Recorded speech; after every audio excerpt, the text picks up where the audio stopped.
You're listening to Upcycling with Deb. I'm your host, Deb Colameta.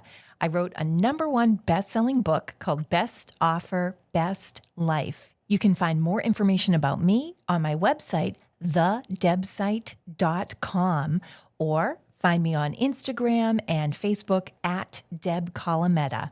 If you've been to the grocery store lately, and I know we all have, you've noticed that your grocery store bill has gone up significantly.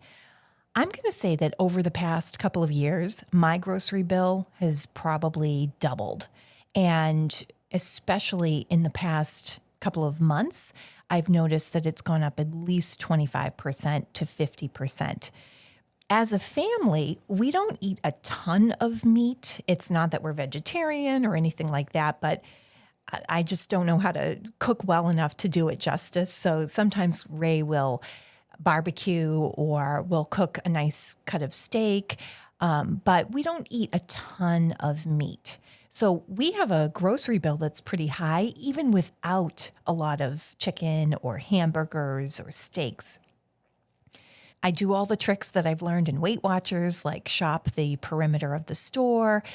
I try to make sure that my grocery budget is mostly spent on fresh produce. I'm always happy to spend a little bit more on organics or fruits and vegetables for the kids. And I have found that they will gobble it up. It is worth it to me to spend more on the produce. But the other day when I went grocery shopping, I came home. I didn't have like a super huge amount of food. It wasn't even a cart full of stuff. And when I came home, I went to put it away in the fridge and freezer and realized I didn't have a lot of space in my freezer. And I thought, how did that happen? I feel like I have nothing to make for dinner, and yet my freezer is overflowing with stuff. What I did was I looked in the fridge, I looked in the freezer, and I did a refrigerator audit.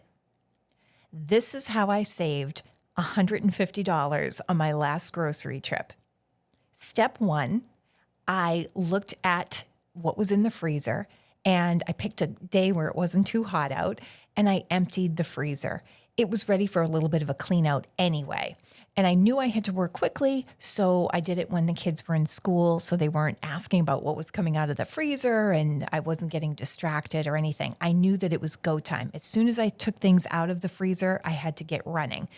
So I looked and I realized that over the course of time, some things had gotten misfiled or misplaced in the freezer. And I didn't realize I had duplicates of some items. Some items had been in there for a little bit too long. Some items were getting freezer burn. And I think that when you have a freezer that's overpacked, it doesn't even run as efficiently. It's counterintuitive, but you need some sort of airflow in there. It's worth it to take a few minutes to set up your freezer for mealtime success. So I emptied all the items. I categorized things together, and I took just a sheet of paper and started writing down everything that was in there. And once I was starting to lose time, I just started to take pictures of what was in there. And then I cleaned out quickly. I cleaned out the freezer, just wiped everything down and restocked everything. I put the frozen veggies together. I put the frozen fruits together for smoothies. I put the meats together. I put my cauliflower sort of things that nobody else in the house wants. I put that in its own section, and the breakfast things in a place where the children could reach them. So hopefully they can make their own breakfast in the morning. And when I closed the door and opened it again, it was magnificent. Everything was organized, and I knew that I had so many options for the meals for the next coming week.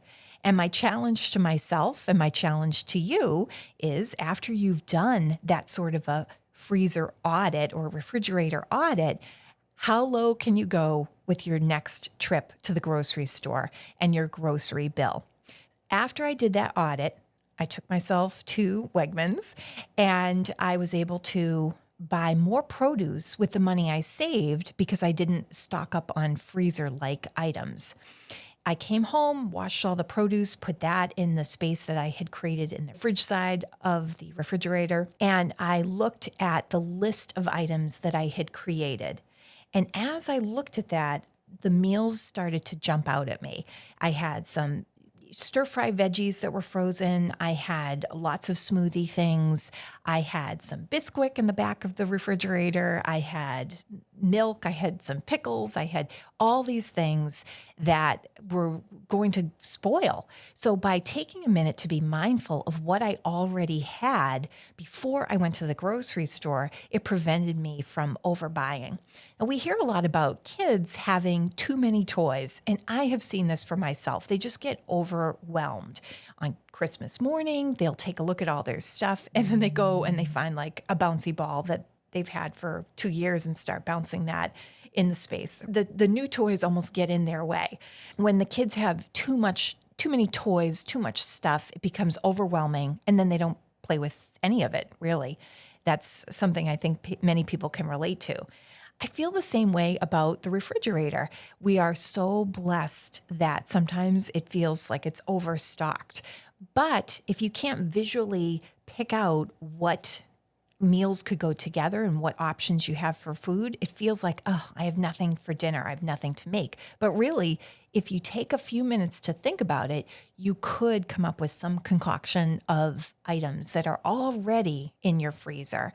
And then when you go to the grocery store, you don't have to spend and waste money on duplicates.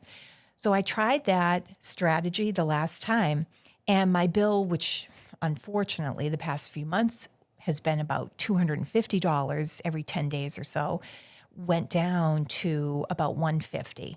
So that's a big savings. I did that a couple of weeks ago, and I actually still have not done a jumbo mega food shopping trip. I highly recommend that you take that step and try that tip before you go and do a big shopping trip. And I had realized, oh, didn't I just clean out my refrigerator? And realized it had actually probably been a year prior.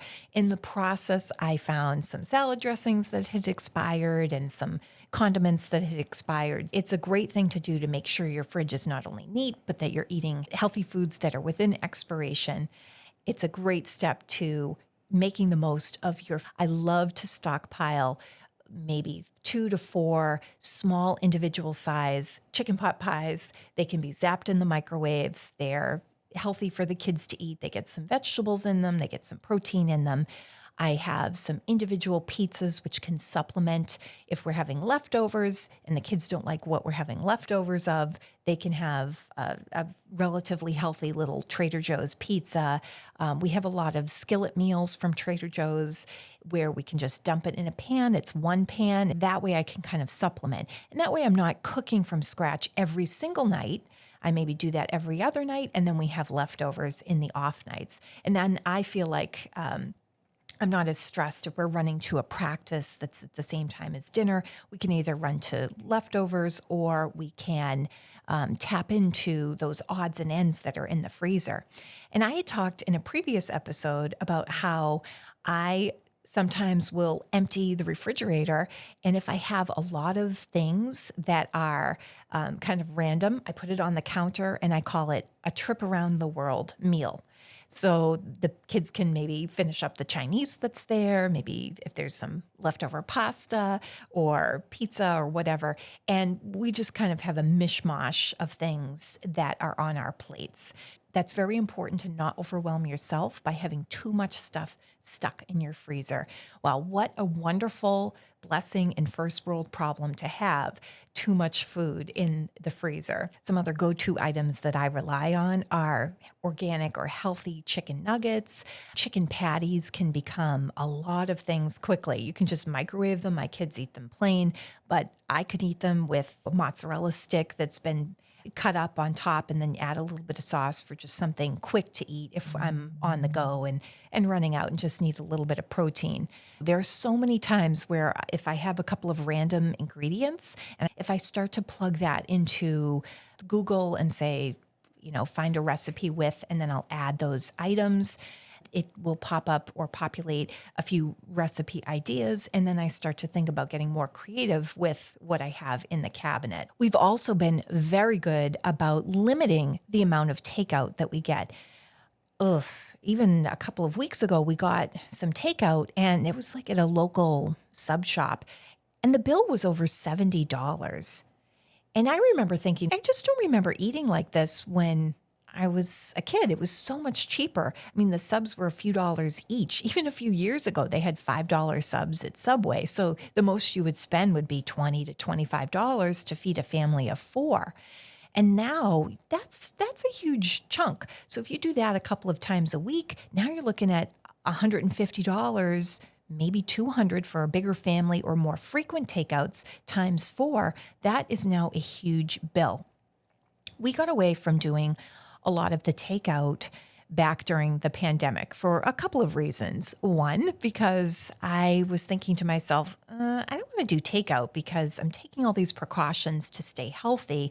I don't know who's preparing the food. I mean, I have to go to these restaurants that I trust, but I'm not exactly sure that the person preparing my food isn't either coming down with something or goes to work because they have to go to work and they are contagious with whatever it is. So that was one reason to stay healthy. And another reason was also related to health. No matter what you prepare in your own kitchen, even if you do like a full fat recipe, I feel like you're going to be better off and it's going to be healthier than something that you get from a restaurant kitchen. There's no way of telling how many oils or butters or fats that they use to prepare the food to make it taste good. So where I was trying to trim down and, I've been trying to be more mindful about getting more nutritious foods and staying away from those fats and the unhealthy oils, it made more sense for me to take control and retain control of the cooking and really make an effort to limit the amount of takeout food that we consumed and certainly the amount of restaurant trips that we take. That's made a huge positive impact on our food bill and our waistline. By doing a food audit in your refrigerator, you'll know ahead of time what are some of the meals that you can cook quickly. I feel like half of the headache of the preparing the meals 3 times a day, every single day for the whole family and trying to accommodate allergies and everybody's needs and what people feel like, half of it is in the preparation. And part of the preparation is meal planning and doing the grocery shopping. If you do a food audit, I can almost bet that you will save yourself a grocery store trip. You'll buy yourself a few extra days. And the more you can stretch out the time between your trips to the grocery store, the better off you're going to be for your financial food bill and your budget for food. Doing the audit is going to help you to have something at the forefront of your mind ready to go for dinner rather than, oh, I forget what's in the freezer. I don't know what's in the freezer. We'll just get takeout.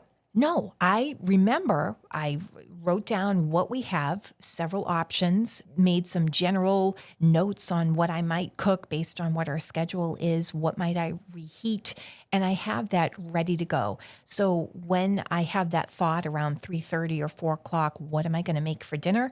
Something from my freezer pops into my head rather than saying, I don't have anything. I didn't go to the store today or yesterday. I don't have anything, so I'm going to just get takeout. This will help you in preventing that need to just speed dial at the pizza shop. Thanks for listening to this Little Debbie. It's a bite-sized version of the longer podcast, Upcycling with Deb. My name is Deb Colameta. Connect with me on my website, thedebsite.com, and get a free downloadable guide. And follow me on Instagram and Facebook at Deb Colameta, and let me know what you think.